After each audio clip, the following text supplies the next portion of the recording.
So many of my students start out with very choppy speech.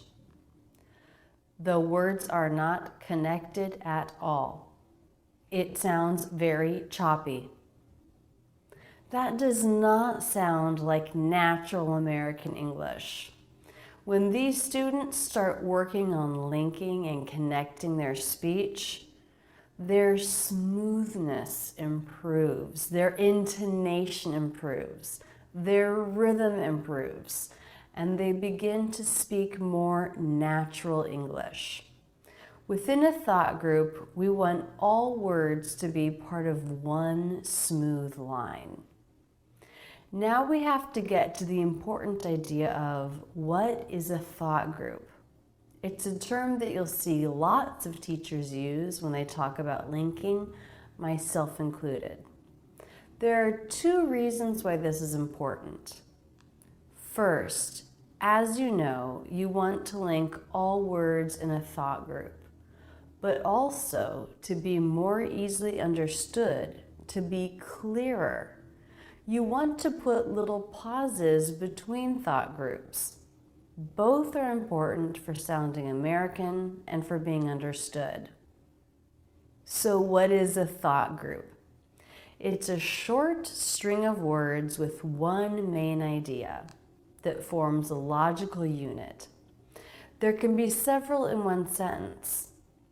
In writing, we may separate thought groups with punctuation. And it's important to know native speakers don't think about this at all when they're speaking. And there's no one right way to break up speech into thought groups.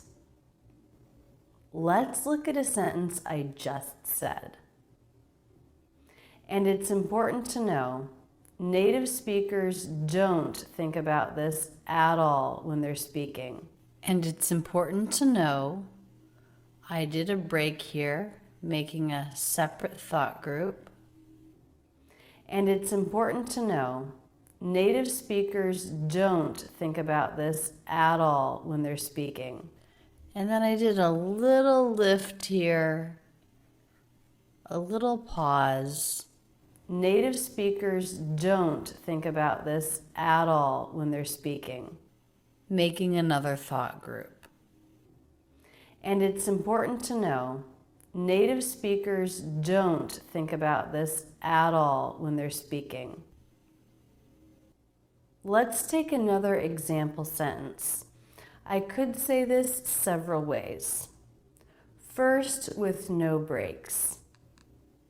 I need to get my husband to help me shoot a video on car vocabulary. That's not as clear as it could be. Definitely there's a set of native speakers that use less pauses than others. Their speech sounds extra fast and they can be harder to understand. Especially as a non-native speaker, I would encourage you away from imitating speakers that put in very few pauses. Another way to say it, I need to get my husband to help me shoot a video on car vocabulary.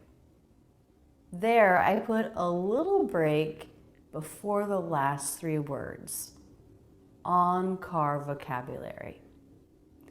This phrase has one meaning. It's describing the topic of the video. I need to get my husband to help me shoot a video on car vocabulary. The first part of that sentence is pretty long. I could definitely break it up further. I need to get my husband to help me shoot a video on car vocabulary. So here I've broken out the middle chunk of information. What's happening? I'm shooting a video. I could keep the first separation and get rid of the second. I need to get my husband to help me shoot a video on car vocabulary. There I linked video on. Video on. A native speaker may do any of these or even something different. chances are you're already doing a good job separating thought groups, and your main challenge will be linking and connected speech within a thought group.